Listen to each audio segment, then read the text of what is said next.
On this day in Curse Coast Jest Ministries history. My name is Elisha, reporting that on July 10, 2026, Angelina Roman Moore from the WFG mission team committed to educating Curse Coast Jest youth-led marketing team about financial literacy. Last week, I learned that everyone should have good financial habits. For example, saving a part of your money that you make from working and making good informed money decisions that can help you have a more secure future later on. I believe that the youth should have this kind of financial awareness because learning how to manage money at a young age prepares us for adulthood and leads us to making better financial choices in the future. And because of this, I am inviting you to our Faith and Finances webinar on July 23 from 7 to 8 p.m.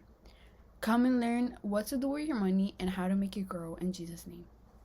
My name is Elisha Pena, youth-led marketer reporting for Curse Coast Jest Ministries News. Thank you.